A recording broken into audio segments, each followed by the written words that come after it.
Pagbasa mula sa aklat ni Propeta Ezekiel. Sinabi pa sa akin ni Yahweh, Ezekiel, anak ng tao, ipamukha mo sa Jerusalem ang kanyang kasuklam-suklam na gawain. Sabihin mong, ipinapasabi ni Yahweh na kanyang Diyos, ikaw ay mula sa Kanaan. Amoreo ang iyong ama at Heteya ang iyong ina. Nang ikaw ay isilang, hindi ka pinutulan ng pusod, ni pinaliguan, ni kinuskos ng asin, ni binalot ng lampin. Walang nag-ukol ng panahon upang gawin sa iyo ang isa man sa mga bagay na dapat gawin. Wala man lamang naawa sa iyo. Basta ka na lamang inilapag sa lupa nang ikaw ay isilang. Nadaanan kitang kakawag-kawag sa sarili mong dugo. Sinabi ko sa iyo noon na mabubuhay ka at lalaking tulad ng mga halaman sa parang. Lumaki ka nga at naging ganap na dalaga. Malusog ang iyong dibdib. Mahaba ang iyong buhok, ngunit ikaw ay hubot-hubad. Nang madaanan kitang muli, nakita kong ikaw ay handa ng umibig. Kaya ibinalabal ko sa iyo ang aking kasuotan upang matakpan ang iyong kahubaran.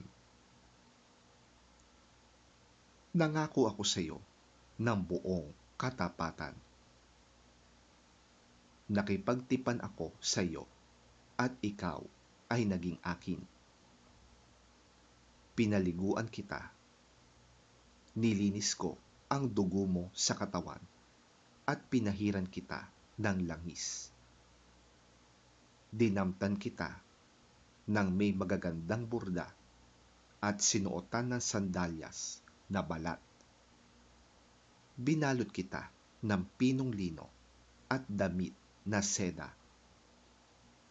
Sinuotan kita ng pulseras sa magkabilang braso at binigyan ng kwintas. Binigyan din kita ng hikaw sa ilong at tenga. Pinutungan kita ng isang magandang korona. Nagayakan ka ng alahas na pilak at ginto. Ang kasuotan mo'y pinong lino, piling seda, at telang nabubordahan ng maganda. Ang pagkain mo'y yari sa pinakamainam na harina. Pulot-pukyutan at langis ang iyong inumin. Lumaki kang walang kasing ganda at nalagay sa katayuan ng isang reyna.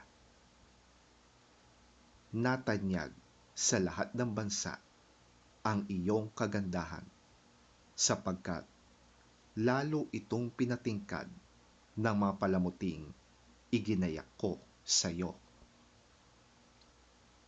Ngunit naging palalo ka dahil sa iyong kagandahan. Kaya nahumaling ka sa kahalayan at ang sarili mo'y ipinaangkin sa lahat ng makita mo. Gayunman, hindi ko na rin kalilimutan ang ginawa kong tipan sa iyo nang ikaw ay bata pa. Ngayon ay gagawa ako ng kasunduan para sa atin. Hindi ito masisira kailanman.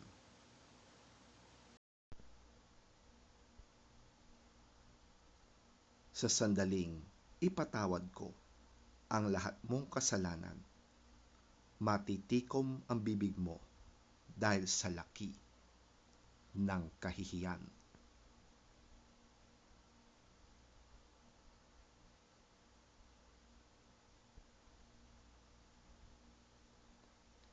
Ipinapasabi ni Yahweh, ilalapat ko sa iyo ang parusang angkop sa pagsira mo sa tipan at pangako.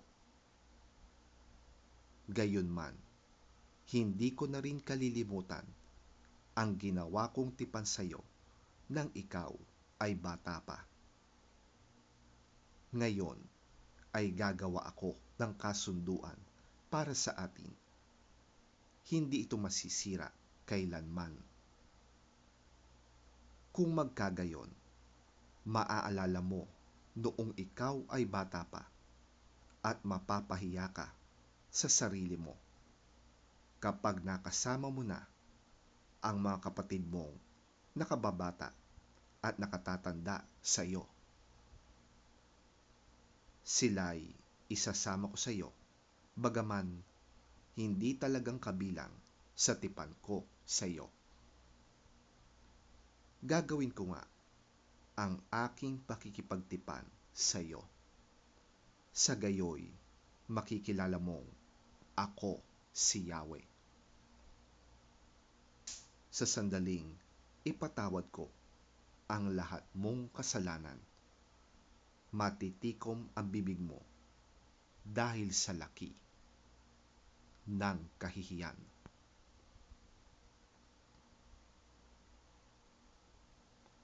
Ang salita ng Diyos. Salamat sa Diyos.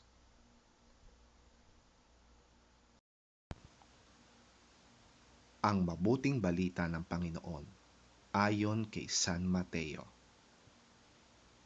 Papuri sa iyo, Panginoon.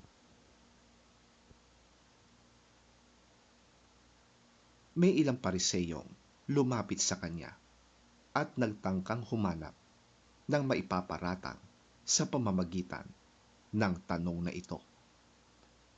Naayon ba sa kautusan na palayasin at hiwalayan ng lalaki ang kanyang asawa sa kahit anong dahilan? Sumagot si Jesus, hindi pa ba ninyo nababasa sa kasulatan na sa pasimulay nilalang ng Diyos ang tao na lalaki at babae? At siya rin ang nagsabi, dahil dito'y iiwan ng lalaki ang kanyang ama't ina at magsasama sila ng kanyang asawa at sila'y magiging isa. Hindi na sila dalawa, kundi iisa. Kaya't ang pinagsama ng Diyos ay huwag paghiwalayin ng sino man. Tinanong siya ng mga Pariseo, kung gayon, bakit iniutos ni Moises na bigyan ng lalaki ang kanyang asawa ng isang kasulatan ng paghihiwalay bago niya palayasin at hiwalayan ito?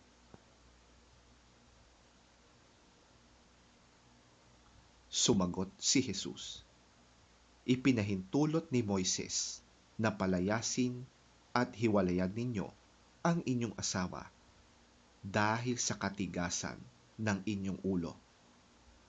Subalit, hindi ganoon sa pasimula.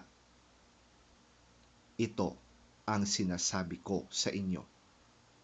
Sino mang lalaking magpalayas at humiwalay sa kanyang asawa, maliban kung ang asawa niya'y nangangalo niya at mag-asawa ng iba, ay nagkakasala ng pangangalo niya. Sinabi naman ng mga alagad, kung ganyan po ang kalagayan ng lalaki sa kanyang asawa, mabuti pang huwag na siyang mag-asawa.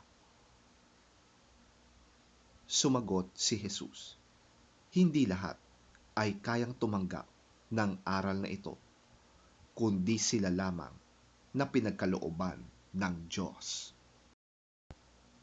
Sapagkat may iba't ibang dahilan kung bakit may mga lalaking hindi makapag-asawa Ang ilan ay dahil sa kanilang katutubong kalagayan. Ang iba namay naging ganoon dahil sa kagagawan ng ibang tao. Mayroon namang hindi nag-aasawa alang-alang sa kaharian ng langit. Dapat itong gawin ng taong nakakaunawa sa katuroang ito.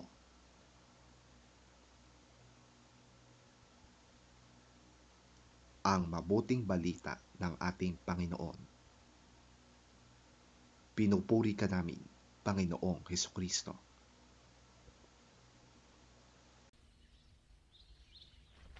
Some Pharisees came to him to test him.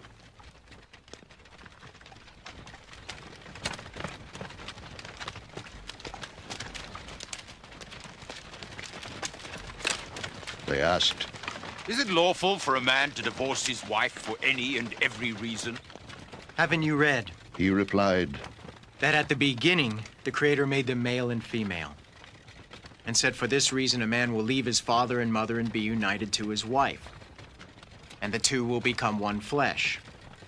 So they're no longer two, but one. Therefore what God has joined together, let man not separate. Why then they asked, did Moses command that a man give his wife a certificate of divorce and send her away? Jesus replied, Moses permitted you to divorce your wives because your hearts were hard, but it was not this way from the beginning. I tell you that anyone who divorces his wife except for marital unfaithfulness and marries another woman commits adultery. The disciples said to him, If this is the situation between a husband and wife, it's better not to marry.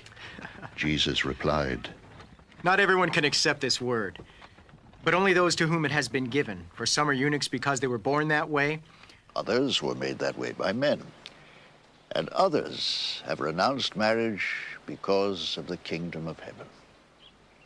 The one who can accept this should accept it.